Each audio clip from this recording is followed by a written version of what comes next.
Hello folks. Well, you know, back in the 70s I began flying a lot of Bill Evans aircraft flying wings. Many of you seen my Astron 40 X-Wing, which got me a few trophies at the National Multi-Wing Championships in Omaha, Nebraska. Well, I was flying in from California with planes and equipment to be in those contests. Nowadays you could never carry that stuff on the plane, especially the fuel, batteries, and transmitter. Well, Bill had a lot of flying wings, and I like the Scimitars the best. But I still have this old Zippity Doo Dah flying wing with my KMB Twin 40. It's actually a single cylinder, and the second cylinder is a muffler that I made from another engine crankcase. This old plane has hundreds of flights, used it for carrier landings. It's brittle and old, it looks pretty rough here, ply sheeting and everything, but it's pretty strong. I've not run the plane in over 33 years. That's rudder and nose wheel steering.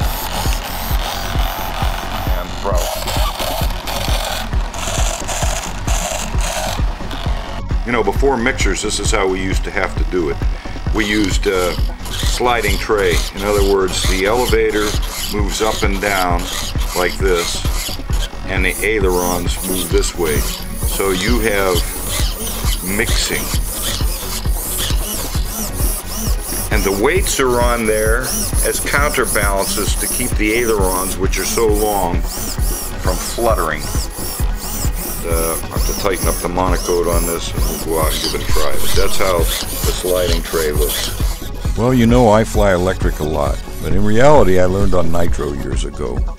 And we not only had to learn how to start and run the engines to set them so they wouldn't quit in the air, but then we had to learn to fly too. It was a challenge sometimes, and maybe it's going to be one today. Let's see. Here we go. You're going to need a 12-volt battery and a starter. You know, flipping the engine by hand is an art, and it takes some practice, and it must be done pretty safely. You're going to cut your hand up. You also need a glow driver or a power panel to heat the glow plug. We called them glops in our day. Spare glops are also nice to have on hand with a wrench. You're also going to need to get some fuel. You know, I could use a higher nitro content for this engine, but 10% runs pretty well, and it's not too hot and hard on the glops. You're also going to need a fuel pump, either electric or hand crank. I'm using a hand crank here. You know, it's a good idea to also have a few spare props. Note that many engines require reaming the prop out to fit the shaft, so a prop reamer is also a nice tool to have on hand.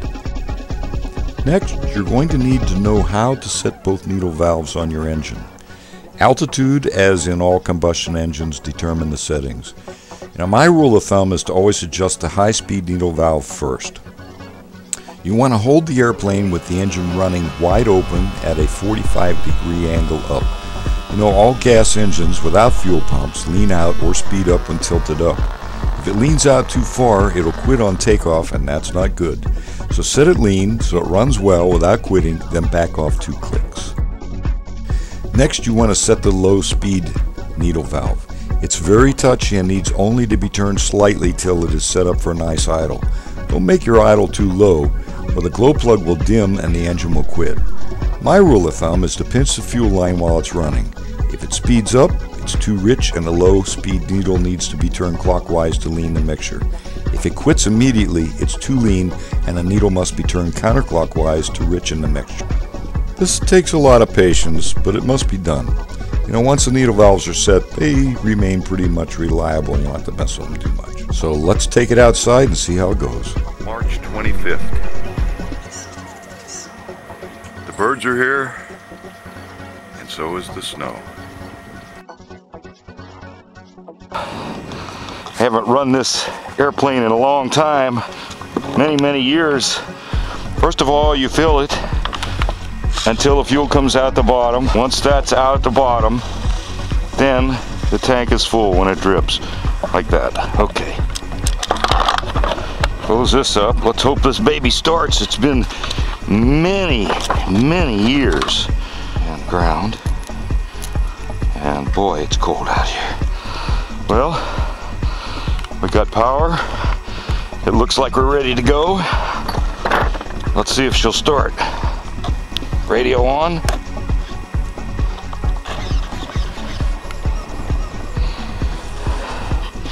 Okay, folks.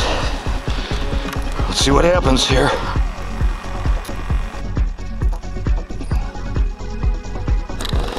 Wow.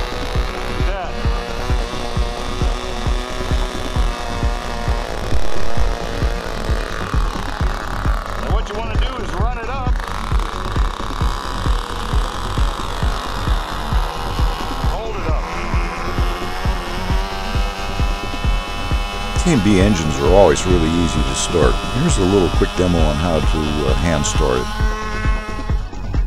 To get fuel in the line, just hold your finger over the venturi, crank the prop a couple times, and that'll prime the fuel.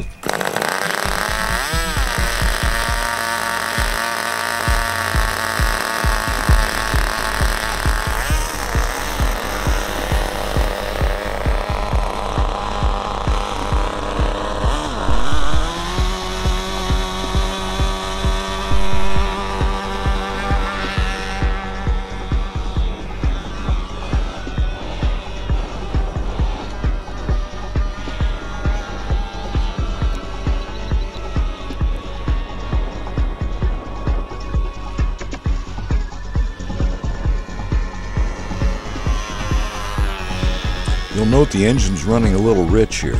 Well, I did that on purpose because they'll usually be that way on a gravity feed system. And as I start doing more and more maneuvers and pick up speed, the tank runs lower, it will lean out. So rather than have it quit in the air, I just go ahead and start out rich.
Serious crosswind here.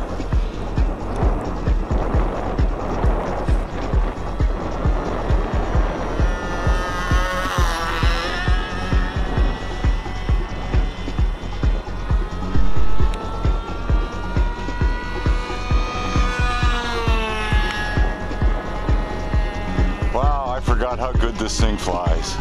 This is just great. But my fingers are frozen. I don't have my glove on. Let's see if I can drop it in without.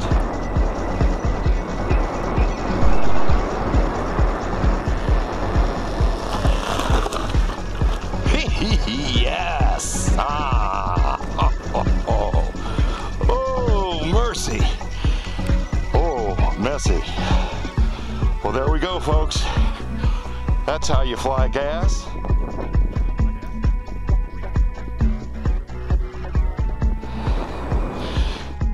Now if I can find Jeff, I'll let him try it. See, we don't need no sticking tails. You know, I'm used to flying with one rotor blade and things missing.